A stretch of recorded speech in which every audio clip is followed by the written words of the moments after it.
Am I cranking the right speed? It's just fine. If Chuck would quit crowding. Who's crowding? I just want to see, that's all. Here we go, folks. That couldn't be the new Pontiac.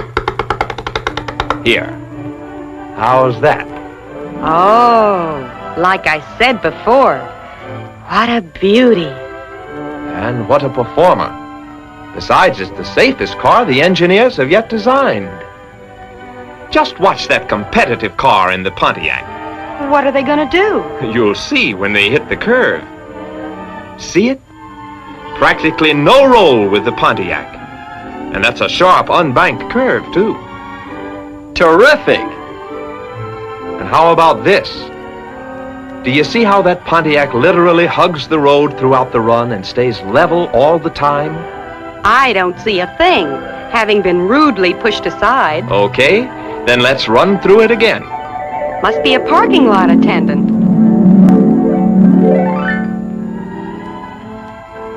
The absolute minimum of roll and sway, Liz, and that extra 5 inches of tread width plays an awfully big part.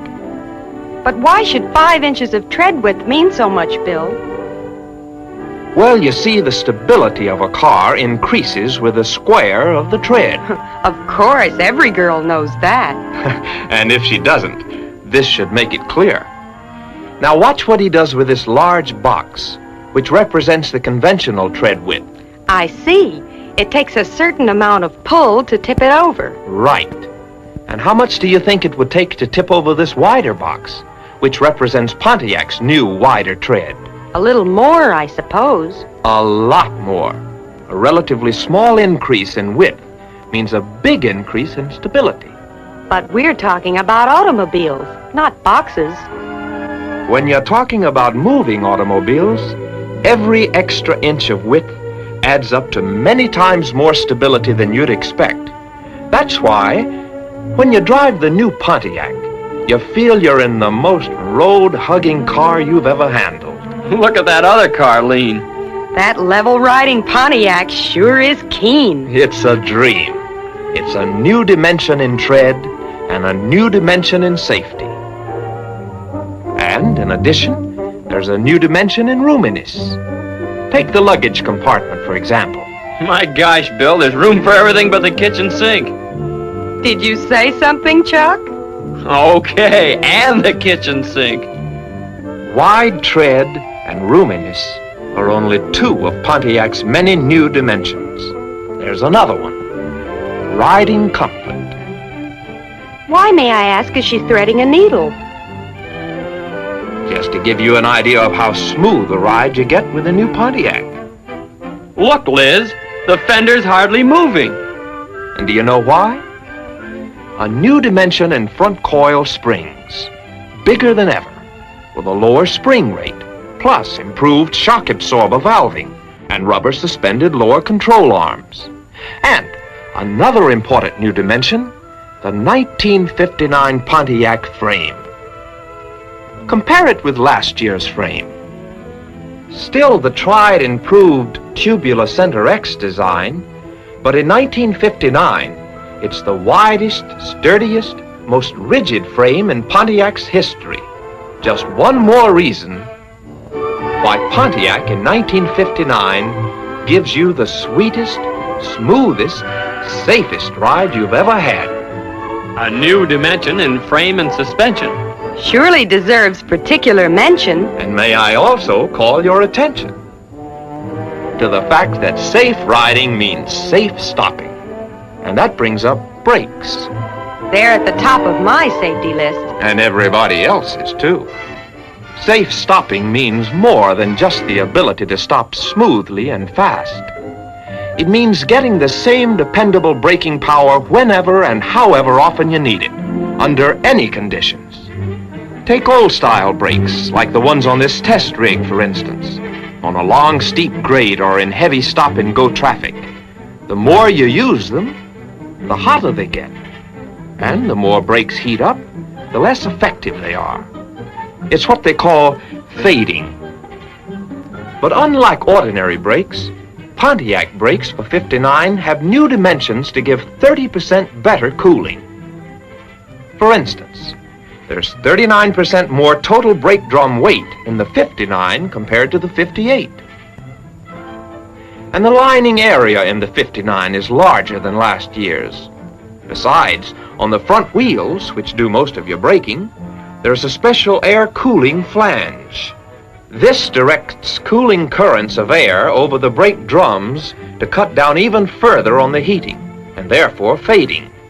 And for even better overall cooling, another improvement over last year's brakes moves all brake drums farther inboard into the air stream.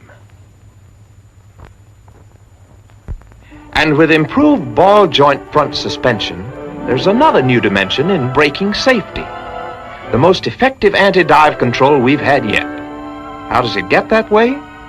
Well, the forces that normally cause the front of an ordinary car to dip down during braking are channeled right back through the unique design of the Pontiac front suspension.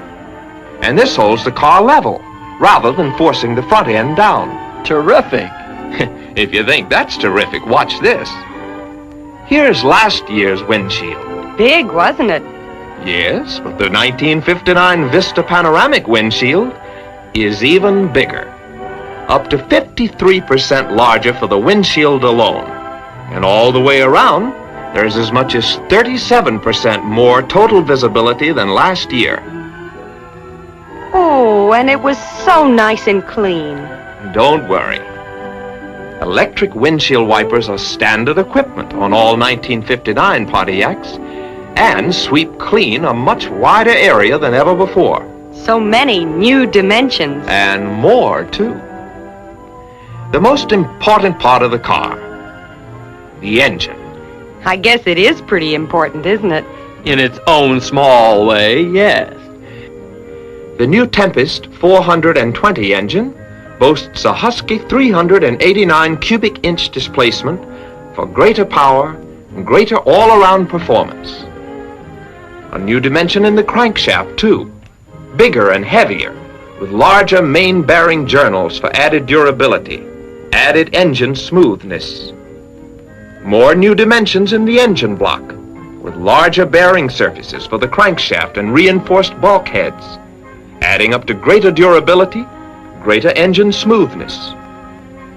A new improved 4-barrel carburetor means positive starts, better hot idling, and better overall operation.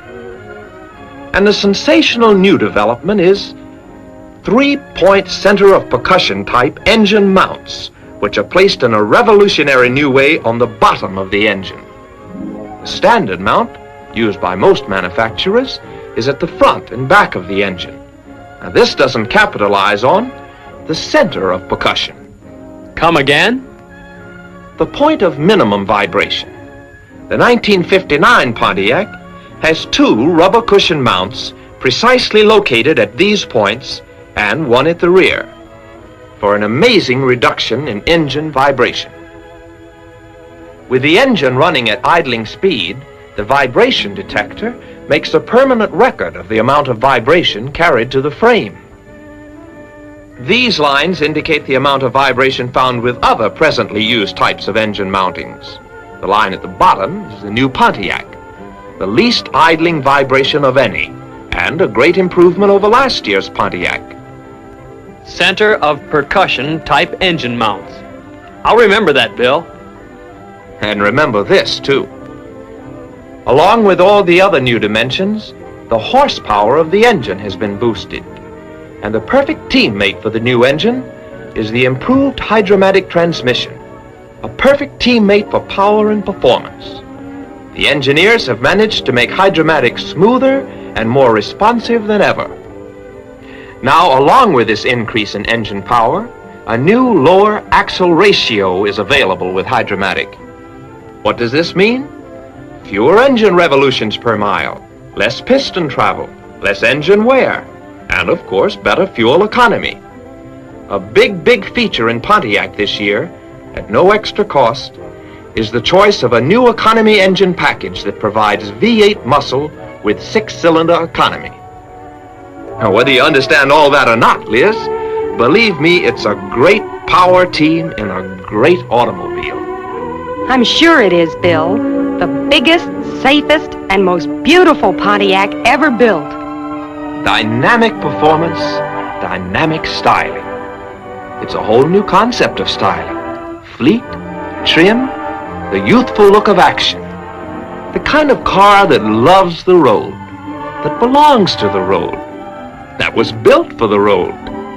Whether it's fresh, crisp styling, sparkling performance, welded to the road stability, quiet, luxurious riding comfort, or action-bred handling ease, Pontiac's got it for 59. Yes, America's #1 road car.